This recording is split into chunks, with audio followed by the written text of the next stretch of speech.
What's up, everybody? Good afternoon. Hope you all are doing well this Wednesday. And we've got a handful of little things to talk about. We've learned some stuff over the last 24 hours or so from Carroll and Schneider. We've had one move regarding one of our now former players, so I just thought I'd go ahead and round it all up into one video. Go over it. None of it by itself is big, but, apes together strong. So anyway, first, I want to go over the first bit of the only bit of actual news in this video in terms of something concrete really happening. So Ethan Pocic is gone. He has agreed to free agency terms with the Cleveland Browns. I don't know the money yet. I assume it can't be very much because he was bobbing around in free agency for a while.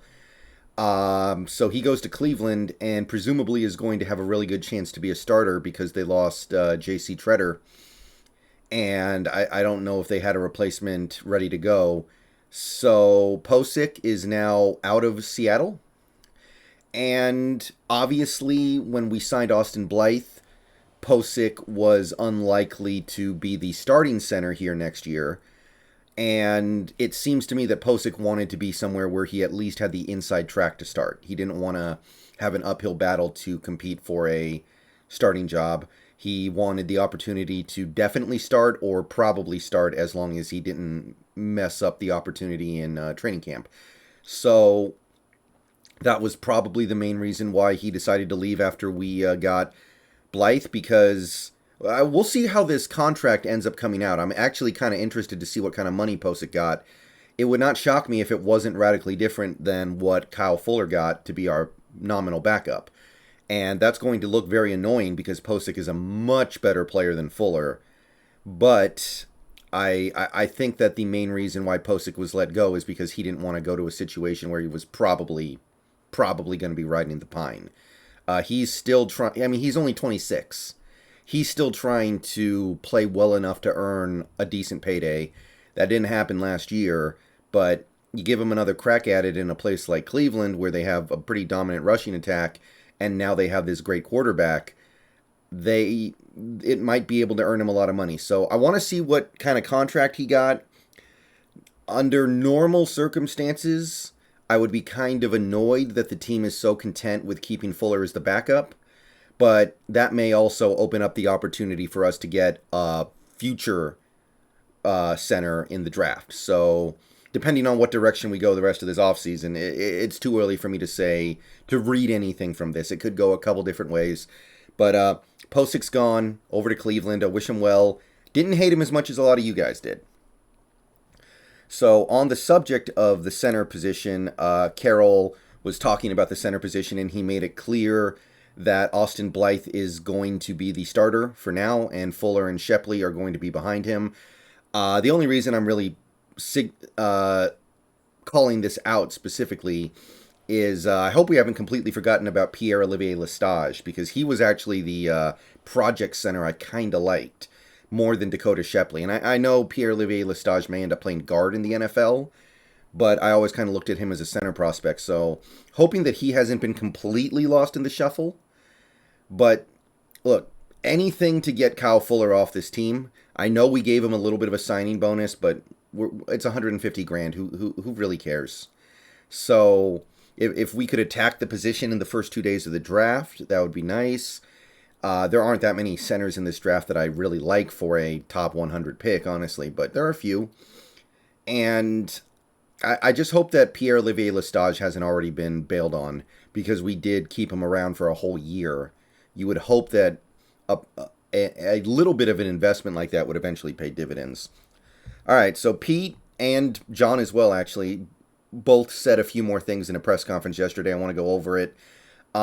This was one of the things he said about the center position. That's not anything groundbreaking.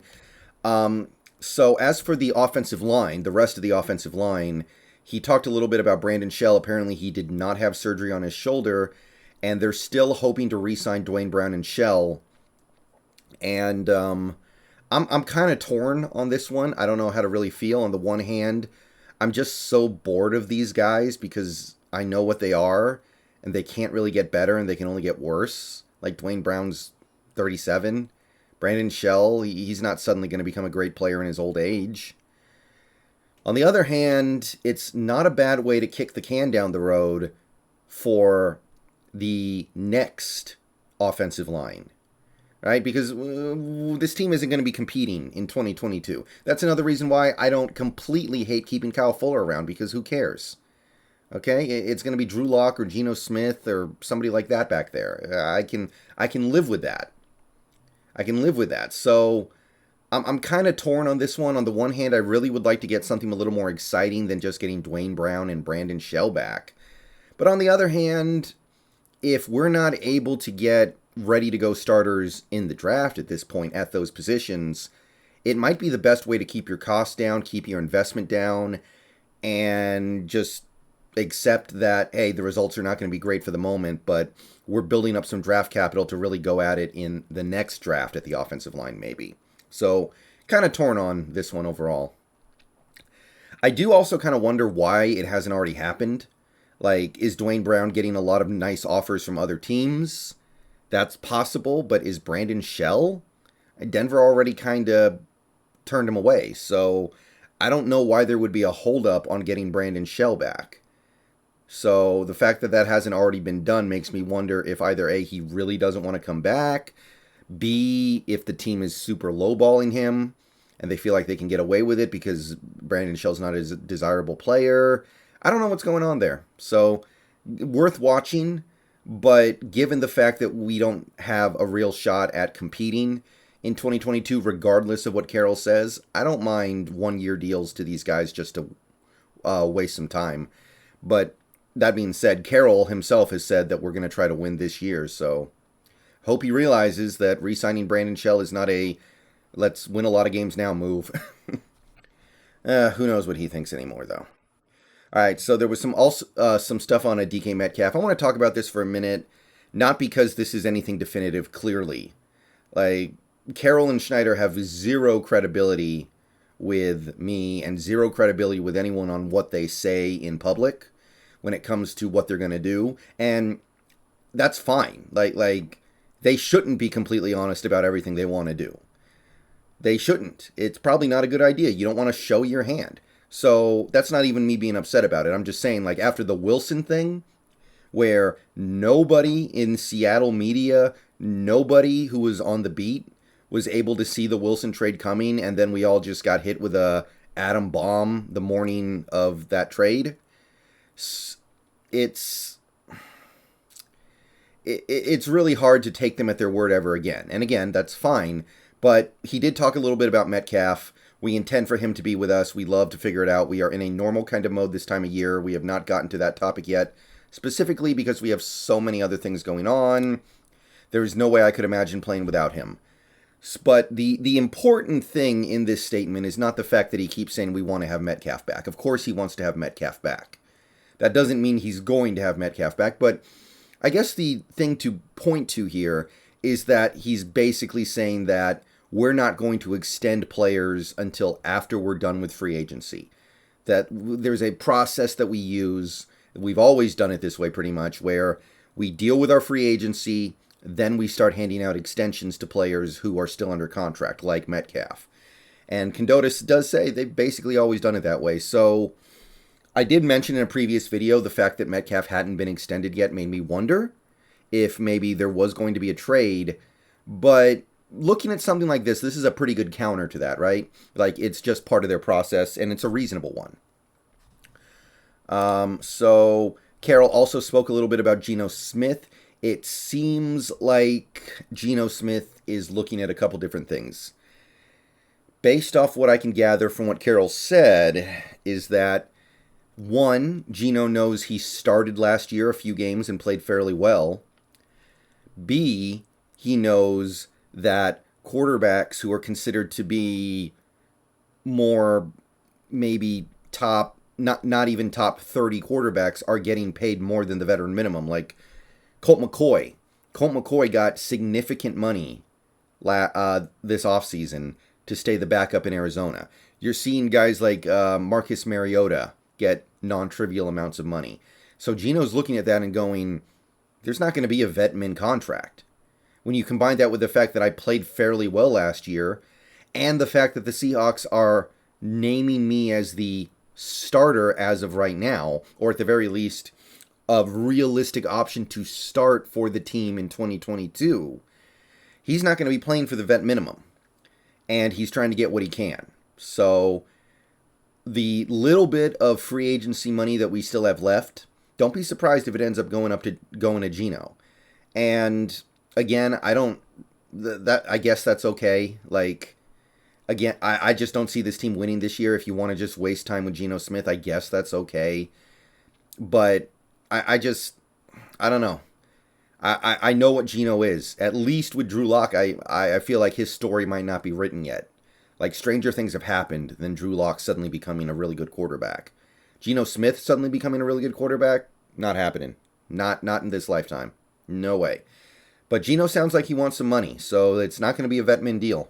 That's what I'm getting.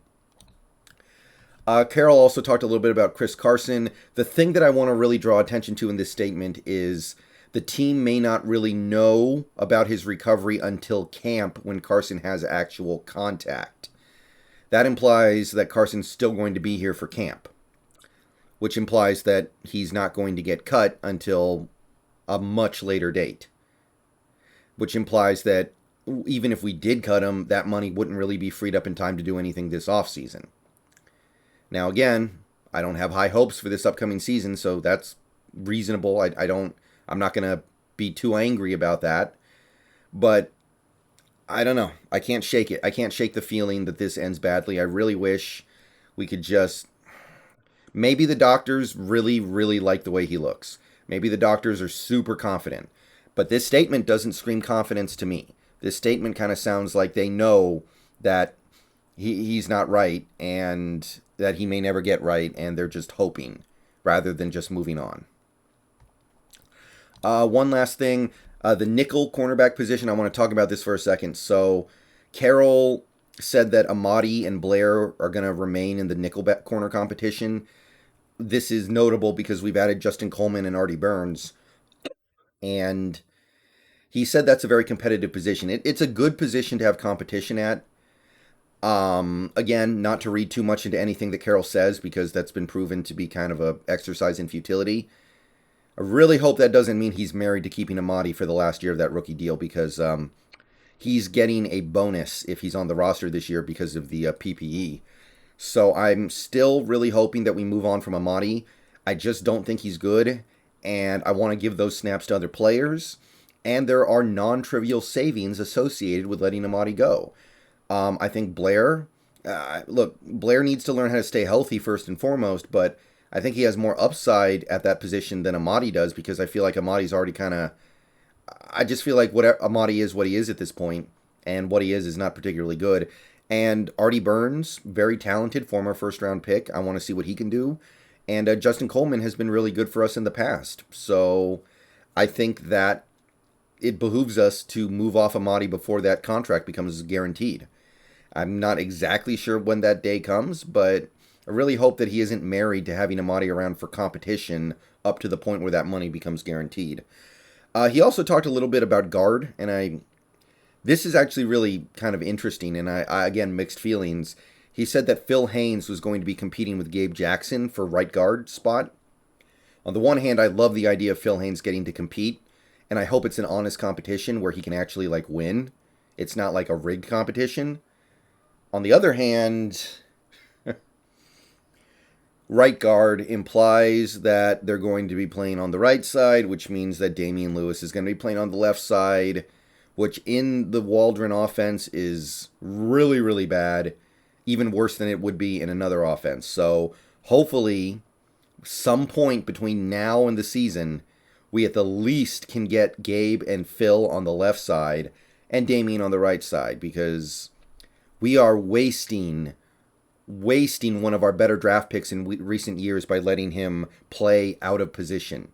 He's too slow, he's too big, he can't play left guard, especially not in this offense. Honestly, he's not a great fit for any position in this offense, but I think he'll be fine at right guard.